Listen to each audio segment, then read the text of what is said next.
My son, do not lust in your heart after her beauty, or let her captivate you with her eyes.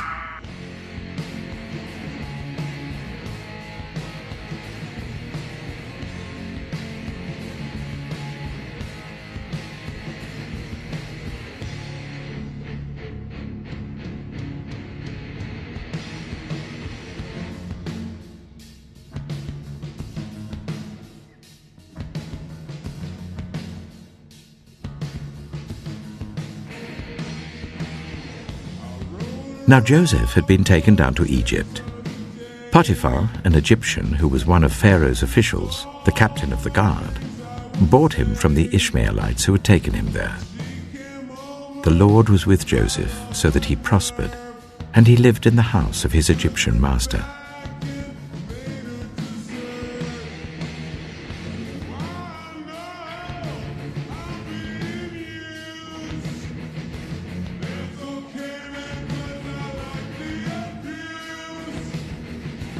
When his master saw that the Lord was with him, and that the Lord gave him success in everything he did, Joseph found favor in his eyes and became his attendant.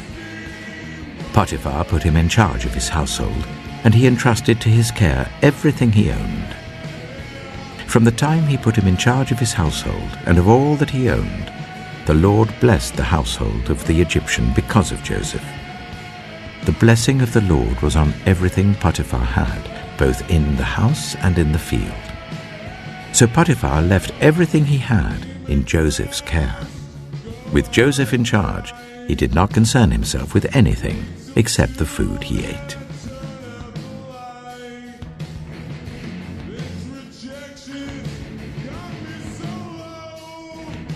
Now Joseph was well built and handsome, and after a while his master's wife took notice of Joseph and said, "Come to bed with me." But he refused. "With me in charge," he told her, "my master does not concern himself with anything in the house. Everything he owns he has entrusted to my care. No one is greater in this house than I am. My master has withheld nothing from me except you, because you are his wife. How then could I do such a wicked thing and sin against God?" And though she spoke to Joseph day after day, he refused to go to bed with her or even be with her. One day, he went into the house to attend to his duties, and none of the household servants was inside. She caught him by his cloak and said, "Come to bed with me." But he left his cloak in her hand and ran out of the house. When she saw that he had left his cloak in her hand and had run out of the house, she called her household servants. "Look," she said to them, "this Hebrew has been brought to us to make sport of us. He came in here to sleep with me, but I screamed. When he heard me scream for help, he left his cloak beside me and ran out of the house."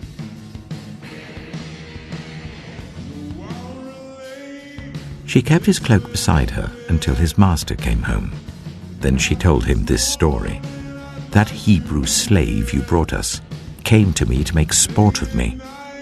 But as soon as I screamed for help, he left his cloak beside me and ran out of the house." When his master heard the story his wife told him, saying, "This is how your slave treated me," he burned with anger. Joseph's master took him and put him in prison, the place where the king's prisoners were confined.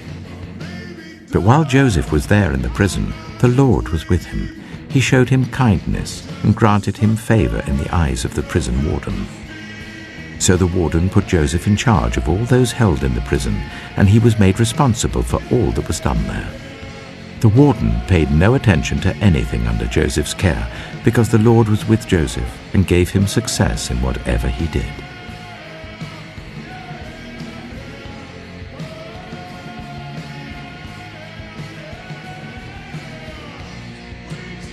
Now then, my sons, listen to me.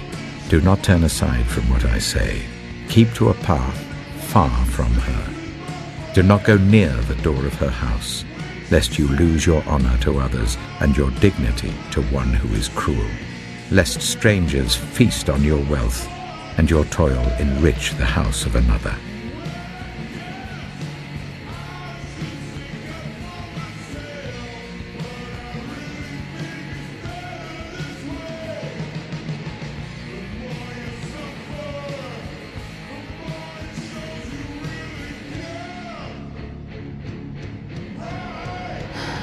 See, I'm real. Don't you want to touch me?